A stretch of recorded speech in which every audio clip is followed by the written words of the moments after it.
Hey everyone! Today we're diving into another terrifying case. If you enjoy this content, please support my channel by subscribing and turning on notifications. Every parent, in an effort to protect their child, warns them about the dangers of trusting strangers. They stress the importance of not talking to unfamiliar people, not following them anywhere, and under no circumstances getting into a stranger's car. These conversations are crucial, not just setting rules, but explaining the reasons behind them and the potential dangers of ignoring them. The story of an American high school student, Abigail Hernandez, is a chilling reminder of what can happen when someone is too trusting. At first glance, a stranger may seem kind and helpful, especially in a difficult situation. All Abigail did was hope for a ride home from someone who appeared to be a good Samaritan. Instead, she found herself trapped in the lair of a true monster. Abigail Hernandez, family and early life. Abigail, known as Abby Maria Hernandez, was born on October 12, 1998, in Manchester, New Hampshire, along the banks of the Merrimack River. She was the youngest of two daughters born to Ruben and Xenia Hernandez and was very close to her older sister, Sarah. Abby's mother worked as a nurse at a local hospital, while her father was a sales agent. The Hernandez family was strong, happy, and financially stable. However, when Abby was in middle school, her parents separated. After the divorce, Ruben remarried and started a new family, while Abby and Sarah continued living with their mother. Although Ruben still supported his daughters financially, their relationship became distant, limited to birthday and Christmas greetings. From a young age, Abby was an active, curious, and social child. She had many friends and constantly explored different hobbies, eager to experience everything life had to offer. She played sports, enjoyed photography, loved to read, and had a talent for foreign languages, picking them up effortlessly. At 12, Abby joined a local outdoor club, where she developed a passion for camping, hiking, and nature. She became skilled in wilderness survival and put those lessons to use on her many outdoor adventures. Growing up in New Hampshire, a state known for its forests, mountains, and rivers, Abby had the perfect environment to nurture her love for the outdoors. Her classmates described her as brave, intelligent, friendly, and determined. She could easily strike up a conversation about any topic, faced challenges head-on, and always radiated optimism. She was constantly on the move, full of energy, and had big dreams for her future. The day Abigail Hernandez vanished. The summer of 2013 was filled with exciting experiences for Abby. When she returned to school in September, she had plenty of stories about her adventures. By this time, the 14-year-old had started dating a boy named Jimmy, who was a year older and attended the same school. Abby's mother, Xenia, was aware of the relationship and had no objections to her daughter dating him. In early October 2013, just days before her 15th birthday and fall break, Abby was busy planning a hiking trip with her outdoor club. She had received a brand new pair of hiking boots as a gift, but since they were slightly tight, she decided to break them in by wearing them to school. On October 9th, Abby went to school as usual. After classes, she planned to take a walk through a nearby park, but assured her mother she wouldn't be out too late. However, by 5 p.m., when she still hadn't returned home, Xenia called her, only to find that Abby's phone was turned off. Trying to stay calm, Xenia assumed her daughter had met up with friends and that her phone had possibly died. But as the hours passed with no word from Abby, she grew increasingly worried. She began calling Abby's friends and teachers, trying to find out when she had left school and where she might have gone. The school confirmed that Abby had left right after classes ended and had said goodbye to her friends at the bus stop. While her classmates boarded the bus, Abby had chosen to walk home. None of her friends had seen her since. She hadn't stopped by anyone's house, hadn't made any calls, and even Jimmy, her boyfriend, couldn't reach her, despite them having plans to meet. At that moment, Xenia realized something was terribly wrong. Later that day, a terrified Xenia, along with her older daughter Sarah, wasted no time and headed straight to the police station to report Abby's disappearance. Since Abigail was a minor, the search for her began immediately. Investigators discovered that the last signal from her cell phone had been picked up about a mile from her home. Almost instantly, news of the missing high school student spread across social media. Flyers featuring Abby's photo, a description of the clothes she was wearing, and a contact number for tips regarding her whereabouts were quickly printed and distributed. By the next morning, a story about the missing girl aired during the 7 a.m. news, urging anyone with information to come forward. Hundreds of police officers, volunteers, and concerned citizens joined the search for the 14-year-old, scouring local parks, empty lots, wooded areas, bodies of water, and abandoned buildings. Law enforcement followed leads, searched for potential witnesses, and interviewed Abby's friends and family. But every effort turned up empty. The first suspected detectives investigating the case sought to determine whether Abby had any enemies, grudges, or perhaps an overly persistent admirer. However, everyone who knew Abby insisted that she was a friendly, open, and kind-hearted girl who was well liked by her peers. She was the life of the party, never involved in conflicts, and no one had ever seen her being stalked or harassed. One of the first people detectives interviewed was Abigail's boyfriend Jimmy, who quickly became the prime suspect. They questioned him about whether he and Abby had any recent disagreements, whether he had any reason to be upset with her, or if he might have had a motive to harm her. Jimmy, however, appeared completely stunned by their questions. He was baffled as to why he was under suspicion and could not fathom how anyone would think he had hurt his girlfriend. He had an airtight alibi for the time Abby went missing, corroborated by his family, teachers, and nearly a dozen friends. His day had been packed with school, sports practice, rehearsals for an upcoming performance with his school band, and his grandfather's birthday party, all of which he had attended without interruption. Jimmy fully cooperated with the investigation, providing every detail he knew, but his testimony did not help move the case forward. It was as if Abby had vanished into thin air. Months passed, and despite relentless searching, no clues or evidence surfaced. Detectives understood that the chances of finding the teenager alive were dwindling, but Abby's family refused to give up hope. The mysterious letter and a surprising theory. About a month and a half after Abigail's disappearance, her mother found a strange letter in their mailbox. It was from Abby. In the letter, Abby apologized for what she had done, assuring her mother that she was safe, healthy, and okay. She expressed her love for both her mother and Sarah, but stated that she could not reveal where she was. At the end of the message, there was a cryptic and puzzling phrase, "Dreams come true." Handwriting analysis confirmed that the letter was indeed written by Abby. The date suggested it had been written in early November, meaning there was a high probability that she was still alive. But where was she? And why could she not explain the true reason for her disappearance? Was she afraid? Or had someone forced her to write that letter? Almost immediately, a theory emerged, suggesting that Abigail had voluntarily run away from home. Some speculated that after seeing news reports about herself, she had written the letter to let her family know she was safe. There were even rumors that Abby might have been pregnant and had run away with the baby's father, fearing her family's reaction and society's judgment. However, the Hernandez family was outraged by this theory.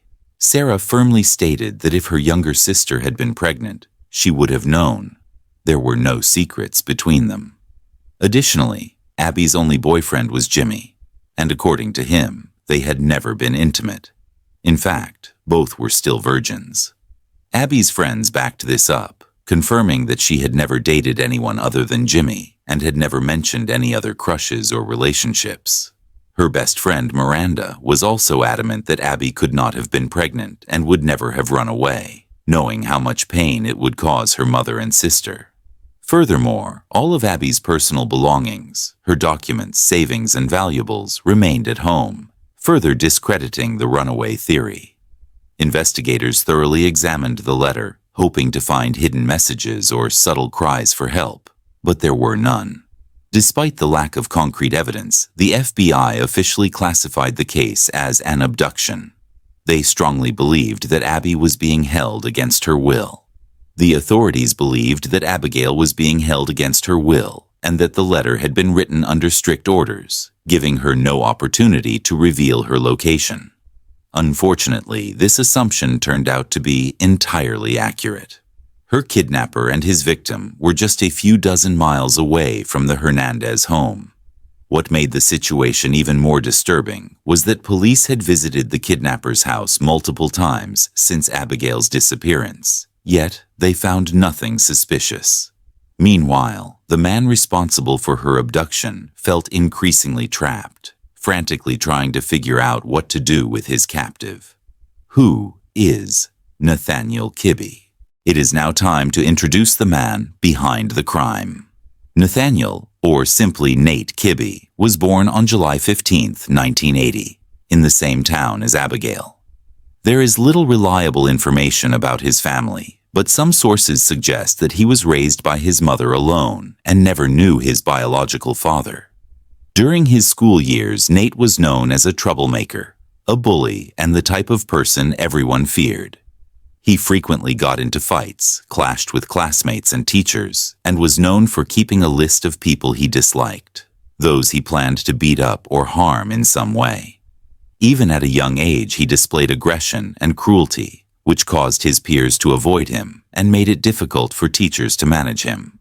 As a teenager, Kibbe frequently attracted police attention for various offenses. He was affiliated with a gang, took great pride in that association, and had an unusual fascination with firearms. He was well versed in handling them and had multiple run-ins with the law for assault, causing serious injuries, illegal possession of substances, and petty theft. However, each time he managed to escape with little more than a slap on the wrist. Interestingly, Nate attended the same high school that Abigail later went to, but since he was 18 years older, they never crossed paths. After finishing high school, it appeared as though Nathaniel had decided to turn his life around. He secured a job at a local business, and for a while, his coworkers and managers had generally positive things to say about him. However, after a serious conflict at work, he abruptly quit. He then moved to the suburbs, settling in a trailer park in a neighborhood that was far from prosperous. His neighbors considered him strange and avoided interactions with him due to his erratic and aggressive behavior. In 2011, Kibbe, by then in his 30s, entered into a relationship with a young teenage girl. She was from a dysfunctional family, had run away from home, and moved into his trailer. Shockingly, Kibbe made no attempt to hide their relationship and openly introduced her as his girlfriend. Despite the obvious red flags, he faced no consequences for this disturbing situation. Then, in the spring of 2013, Nate attempted his first known kidnapping, but he failed. He targeted a 15-year-old schoolgirl, attacking her at a bus stop near her school and attempting to force her into his car. However, the girl fought back fiercely, screaming for help and struggling to break free. Passers-by ran toward the commotion, forcing the attacker to flee the scene. Surprisingly, despite the victim's testimony and multiple eyewitness accounts, the case was quickly closed and never went to trial. For reasons that remain unclear, law enforcement did not recognize Nate Kibbe as a serious threat. A kind stranger? Now, let us return to the day of Abigail's disappearance, October 9, 2013. The day before her 15th birthday, Abigail received a new pair of hiking boots as a gift. Since they were a bit too tight, she decided to break them in by wearing them to school. However, by the end of the school day, she realized her mistake. The shoes had started to hurt her feet, but she pushed through and began her walk home. With each step, the pain worsened, making it increasingly difficult to continue. She still had a long way to go when, suddenly, an old pickup truck pulled up beside her. The driver was Nathaniel Kibbe. He was a seemingly friendly young man with a smile on his face. He offered to give her a ride anywhere she needed to go, but Abigail declined. However, Kibbe did not give up so easily. He continued driving slowly beside her, watching as she limped from the discomfort of her shoes. Noticing her struggle, he asked what had happened. Abigail sighed and admitted that her new boots were too tight and had given her blisters. Upon hearing this, Kibby casually swung open the passenger door and gestured for her to hop in. She hesitated for a moment, but looking at the smiling man, who seemed kind and harmless, she assumed there was no danger. She was terribly wrong. As they drove, Kibby engaged her in small talk, attempting to put her at ease, and he succeeded. Abigail gradually relaxed, answering his questions and even laughing at some of his jokes. He appeared friendly and trustworthy, making her feel safe.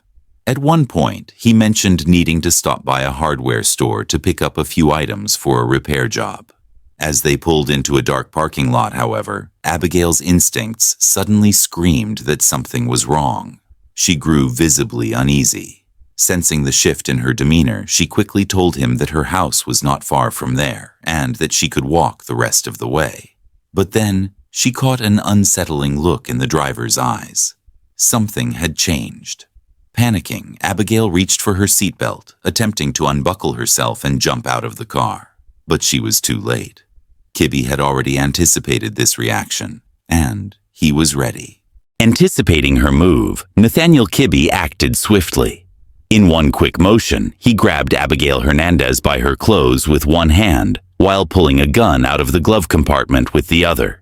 He pointed it directly at her face, threatening to kill her if she attempted to resist. The attacker then tied her hands and feet with zip ties and placed a baseball cap on her head in a way that blocked her vision, ensuring she could not see where they were headed. However, when he noticed that Abigail had shifted the cap slightly to try to see the road, his rage flared. Enraged, he pulled out a stun gun and shocked her until she lost consciousness. Imprisoned by a deranged sadist, Abigail woke up in a strange, cramped, and stifling space with no windows. To give a clearer picture, it was actually a small shipping container owned by Nathaniel, hidden away in the trailer park behind some trees. Soon after, her kidnapper appeared, holding duct tape and a motorcycle helmet. He taped her mouth and eyes shut, placed the helmet on her head, and, after ensuring she was completely immobilized and helpless, tore off her clothes and assaulted her. From that moment on, he repeatedly violated her almost every day, turning his twisted fantasies into reality. Nathaniel also used psychological abuse to control his captive, threatening to harm her family if she ever tried to escape or call for help. At the same time, he falsely promised that he would release her if she behaved and did not cause any trouble. During the first few days of her captivity, Abigail was in a state of shock, fearing for her life. However, as time passed, she realized that her captor was not planning to kill her, at least not immediately. She decided to attempt to connect with him emotionally, hoping to persuade him to let her go. She told him that she did not judge him, that everyone makes mistakes, and that she would not go to the police if he simply allowed her to return to her family. Unfortunately, Nathaniel was highly unpredictable. The smallest word or action could set him off, transforming him into a violent monster. Occasionally, he would exhibit a twisted form of tenderness, but more often, he was brutal, subjecting Abigail to relentless emotional and physical abuse. The container where he kept her was soundproof, ensuring that no one outside could hear her screams.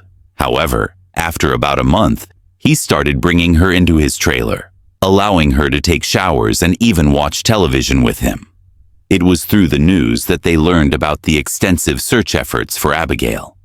That was when Nathaniel devised the idea of having her write a letter to her mother, hoping to convince her family that Abigail was safe and to halt the ongoing search. Abigail wrote several letters under his dictation, and each time she attempted to leave a hidden clue about her whereabouts. However, Nathaniel always noticed her attempts and punished her severely.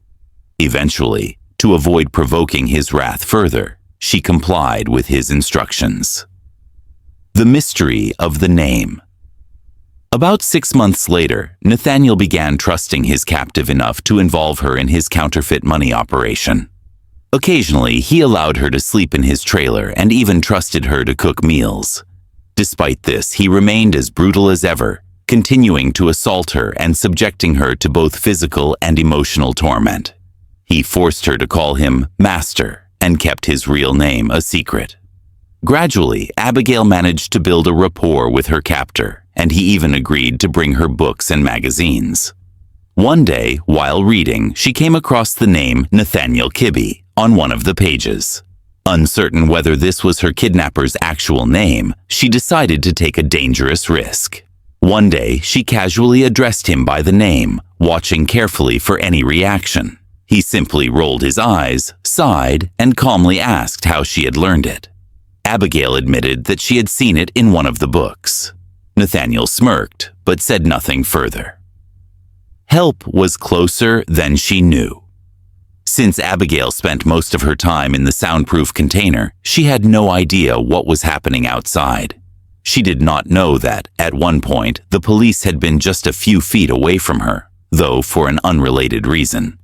Nathaniel had once again broken the law, and in an effort to avoid serious consequences, he decided to cooperate with law enforcement by confessing to illegally possessing a firearm.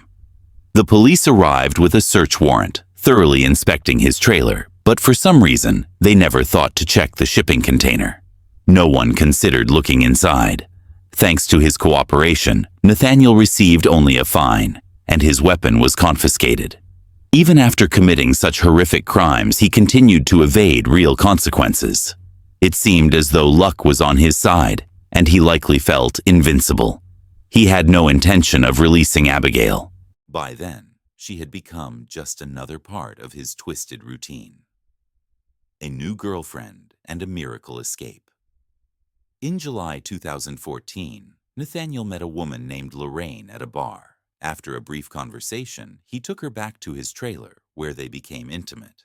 Later, Lorraine started to complain about his erratic behavior, but little did she know, just a few feet away, locked inside a soundproof container, was another young woman who had been living a nightmare for nearly 9 months. However, Abigail's captivity was nearing its end.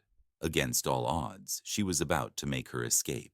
The release and a new beginning Lorraine had been struggling financially, barely able to afford her rent. As she was leaving Nathaniel Kibbe's trailer one evening, he handed her 2 $50 bills. Grateful at first, she later discovered that the money was counterfeit. Furious, she called Kibbe the next day, yelling that she had already informed the police about where she had received the fake bills. She warned him that law enforcement would be arriving with another search warrant soon. What Lorraine did not realize was that her phone call would change the life of a missing high school girl forever. On July 20th, Kibbe did something completely unexpected. He gathered all of Abigail's personal belongings, tied her hands, placed her in the passenger seat of his car, and covered her face with a baseball cap. Abby had no idea what was happening and feared the worst. Was this the moment he was finally going to kill her? However, instead of driving her to her death, Kibbe stopped on a deserted country road. Without any explanation, he removed her restraints, looked at her, and simply said, "Get out. And do not even think about going to the police." Shocked and disoriented, Abigail stepped out of the car. Before she could process what was happening, Kibbe hit the gas and sped away, leaving her alone on the empty road. She could not believe what had just happened. Was she really free? It took her a moment to gather her thoughts before she started walking. After some time, she saw a familiar sign and realized she was not far from home. It took her several hours to make the journey, and throughout the entire walk, she constantly looked over her shoulder, afraid that Kibbe would change his mind and come back for her. But he never did. A long-awaited reunion. The Hernandez family had a surveillance camera at their front door, which captured the moment Abby walked in. Her mother, Xenia, was on the phone when she suddenly heard a familiar voice calling out to her. "Mom?" Xenia dropped the phone and ran to the door. The moment she saw her daughter standing there, she broke down in tears. They held each other tightly, sobbing, unable to believe that the nightmare was finally over. Abby immediately noticed how much her mother had changed. Her face was worn out, and she looked years older, exhausted from months of fear and uncertainty. Xenia began asking question after question, desperate to know where her daughter had been all this time. She urged Abby to go to the police right away, but the teenager, still terrified of her captor's threats, decided not to turn him in. She lied, saying that she did not know who had taken her or where she had been held. Even at the police station, she refused to reveal Kibby's name, fearing that he would come after her and her family. For an entire week, Abigail wrestled with her thoughts. She had escaped, but was she truly safe? Eventually, she decided she could no longer live in fear. She told her mother everything. Xenia convinced her that the only way to move forward was to go back to the police and tell them the truth. The man who had taken her needed to face justice. The arrest, trial, and sentencing. On July 27, 2014, Abigail finally gave the police her kidnapper's name, along with the make and license plate of his car. The very next day, Nathaniel Kibbe was arrested. Surprisingly, he did not put up any resistance, although he completely denied being guilty. However, when authorities searched his trailer and the container where Abby had been held captive, they found overwhelming evidence: her hair, blood, sweat, and even broken fingernails. There was no doubt that she had been there for months, enduring unimaginable suffering. Despite the undeniable proof, Kibbe's lawyer filed a motion in August to have him released on bail. Shockingly, the judge approved the request, leading to public outrage and disbelief.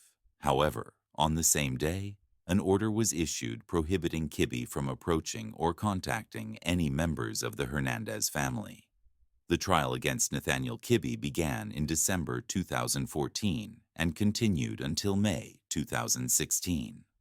Realizing that the evidence against him was overwhelming, Kibbe agreed to a plea deal in an attempt to receive a lighter sentence. He admitted his guilt, accepting responsibility for his crimes. In the end, he was sentenced to 90 years in prison, with the possibility of parole no sooner than after 45 years. During the trial, Abigail bravely stood before the court and spoke.